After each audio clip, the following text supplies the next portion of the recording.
Social media पर हिंदू राष्ट्र अधिनियम का ड्राफ्ट के रूप में मुझे एक संदेश पढ़ने को मिला।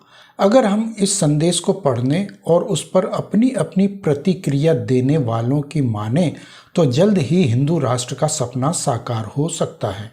हालांकि यह ड्राफ्ट किसने तैयार करवाया है, इसको लेकर किसी विशेष व्यक्ति, संस्थान या किसी भी राजनीतिक पार्टी की ओर से कोई दावा नहीं किया जा रहा है। लेकिन इस संदेश में हजारों ही नहीं बल्कि लाखों लोगों ने अपनी अलग अलग तरीके से दिलचस्पी दिखाई है। हिंदू राष्ट्र अधिनियम का ड्राफ्ट क्या है, क्या कहता है और इसमें क्या क्या पॉइंट्स दिए गए हैं, इस विषय पर भी हम बात करेंगे। लेकिन उससे पहले यहाँ हमें ये भी जान लेना चाहिए कि इस ड्राफ्ट को लेकर आम लोगों की प्रतिक्रिया क्या है। तो आम लोगों में से अधिकतर लोगों का ये मानना है कि यह संदेश संघ की तरफ से फैलाया जा रहा है, जबकि कुछ लोग इस सच्चाई को अच्छी तरह से जान चुके हैं कि संघ तो एक कट्टर सेक्युलरवादी विचारधारा और मुस्लिमों का रक्षक है। तो फिर उसकी तरफ से यह संदेश कैसे फैलाया जा सकता है?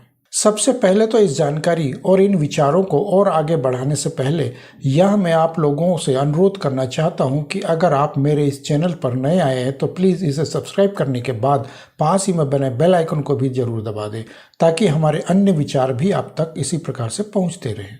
तो इस संदेश के साथ साथ अन्य कई लोगों के भावनात्मक संदेश भी देखने और पढ़ने को मिलते हैं।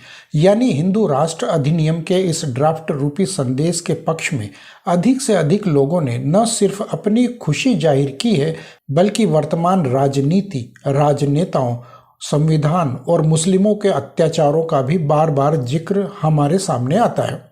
बहरहाल हिंदू राष्ट्र अधिनियम के इस ड्राफ्ट में ऐसा क्या लिखा है जिसकी वजह से न सिर्फ एक आम हिंदू बल्कि संपूर्ण हिंदू समाज इसे पसंद कर रहा है और इससे उम्मीदें भी लगा रखी है कि एक न एक दिन हमारा सपना साकार होकर ही रहेगा।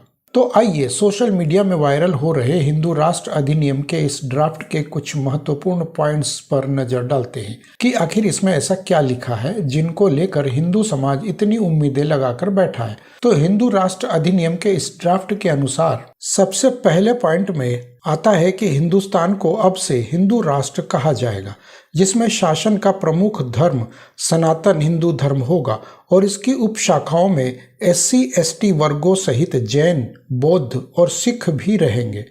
SC/ST वर्ग का धर्मांतरण पूर्णतया प्रतिबंधित रहेगा, क्योंकि यह भी हिंदू धर्म ही है। इसके दूसरे पॉइंट में लिखा है कि हिंदू व इसके घटकों के मंदिर, मठ, तीर्थ, ट्रस्ट, गुरुद्वारों आदि पर कोई भी टैक्स या अधिकार सरकार का नहीं होगा।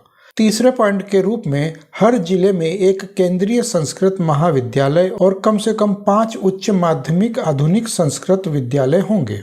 चौथे पॉइंट के रूप में कक्षा प्रथम से स्नातक शिक्षा तक संस्कृत भाषा अनिवार्य रहेगी। पांचवें पॉइंट के अनुसार वक्फ बोर्ड, मदरसा शिक्षा, इस्लामिक शिक्षा, कट्टरता, वामपंथ आदि पर पूर्ण रूप से पाबंदी लगेगी। छठे पॉइंट में कहा गया है कि भारत का इतिहास पुनः लिखा जाएगा, भ्रमित और आधारहीन इतिहास की पुस्तकों को नष्ट किया जाएगा। सातवें पॉइंट में बताया गया है कि जिस राज्य में हिंदू व उसके घटकों की जनसंख्या 50% से कम होगी वहाँ उन्हें सभी अल्पसंख्यक लाभ मिलेंगे।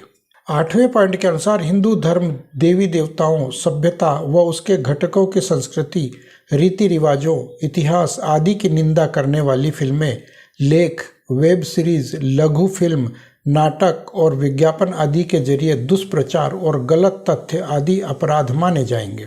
9वें पॉइंट में कहा जा रहा है कि देश के प्रमुख संवैधानिक पदों जैसे कि प्रधानमंत्री, राष्ट्रपति, निर्वाचन आयुक्त, मुख्य न्यायाधीश, हाई कोर्ट के मुख्य न्यायाधीश, राज्यपाल, राज्यों के मुख्यमंत्री, गृह मंत्री, रक्षा मंत्री, स्पीकर, तीनों सेनाओं के प्रमुख, मेयर, कलेक्टर, मुख्य सचिव, कैबिनेट सचिव, RBI के गवर्नर आदि जैसे मुख्य पदों पर अब सिर्फ हिंदू व उसकी उपशाखाओं से संबंधित व्यक्ति ही नियुक्त होंगे।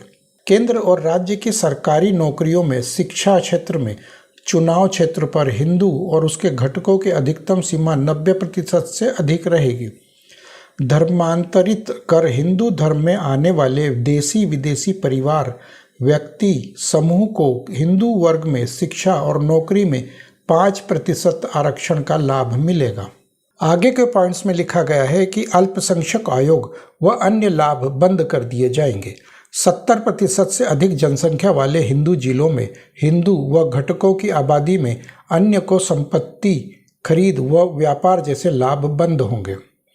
जबरदस्ती, धोखेबाजी, छल कपट या फिर लालच से हिंदुओं के धर्मांतरण के लिए सजा के तौर पर उम्र कैद या 50 लाख रुपए तक का जुर्माना होगा। हिंदू लड़के या लड़की से विवाह करने वाले अन्य धर्म वालों को अनिवार्य रूप से हिंदू धर्म अपनाना ही पड़ेगा। जनसंख्या नियंत्रण को लेकर एक विवाह 2 बच्चों की अनिवार्यता जनसंख्या नीति लाई जाएगी। हिंदुओं की संपत्ति खरीदने से पहले अन्य को 1 साल पहले जिला कलेक्टर को इसकी सूचना देनी होगी। हिंदू और इसके घटक अगर अन्य किसी धर्म को अपनाते हैं तो उन्हें 1 साल पहले इसकी सूचना जिला कलेक्टर को देनी होगी। हर जिले में 1 या 1 से अधिक उन्नत गौशाला व नंदीशाला होगी। बाघ के साथ साथ अब गाय को भी राष्ट्रीय पशु का दर्जा मिलेगा। संपूर्ण देश में गोवंश की तस्करी, हत्या और मांस की बिक्री पर उम्र कैद रहेगी। रामायण, गीता, गुरु ग्रंथ साहिब, जैन व बौद्ध ग्रंथ राष्ट्रीय ग्रंथ घोषित होंगे। सरकारी नौकरी पर हिंदू व उसके घटकों के लिए 90% पद आरक्षित रहेंगे। अन्य धर्मों के लिए पद सीमा 10% पदों से अधिक नहीं होगी। संसद, विधानसभा परिषदों के 90% पद हिंदू व इसके घटकों के लिए आरक्षित होंगे। इस ड्राफ्ट के अनुसार सभी हिंदू व इसके घटकों के सभी धार्मिक स्थलों और क्षेत्रों से अन्य धर्मों के जो अब तक के कब्जे हैं वो हटाए जाएंगे और उनका फिर से हिंदू नामकरण, शिलान्यास होगा और पुनर्निर्माण भी होगा। अन्य के धार्मिक स्थलों की एक सीमा निश्चित हो जाएगी। रक्षा क्षेत्र में धर्म, जाति एवं नस्ल के आधार पर बनी रेजिमेंट भंग होकर अब सनातन सेना ही एक रेजिमेंट रहेगी। चुनावों में सिर्फ उम्मीदवारों के नाम पर ही चुनाव होगा, उसमें जाति का उल्लेख नहीं किया जाएगा। संविधान की प्रस्तावना को सनातन रूप में लिखा जाएगा। परंपरागत और प्राचीन हिंदू शैली के खेलकूद और प्रतियोगिताओं को प्राथमिकता दी जाएगी। हालांकि सोशल मीडिया में तेजी से वायरल हो रहे इस हिंदू राष्ट्र अधिनियम के ड्राफ्ट में वैसे तो और भी कई विषयों को लेकर छोटे बड़े अलग अलग पॉइंट्स दिए गए हैं, मगर उनमें से यहाँ हमने मात्र कुछ का ही जिक्र किया है। यहाँ हमने हिंदू राष्ट्र अधिनियम के ड्राफ्ट से जो भी पॉइंट्स बताए हैं उन पर यदि यकीन करते हुए हम इस बात पर विचार करें कि क्या वाकई ऐसा संभव हो सकता है और यदि हाँ तो कब और कैसे हो सकता है। क्या यह इतना आसान है या इसके लिए भी कोई बहुत बड़ी क्रांति होने वाली है या फिर हमारी वर्तमान सरकार ही इसको किसी प्रकार से बहुमत के आधार पर लागू कर सकती है। बहरहाल जो भी हो, इसका जवाब तो भविष्य की गर्भ में ही छुपा है।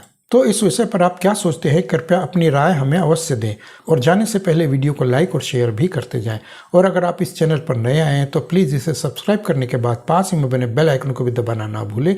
तब तक के लिए धन्यवाद। जय हिंद, वंदे मातरम।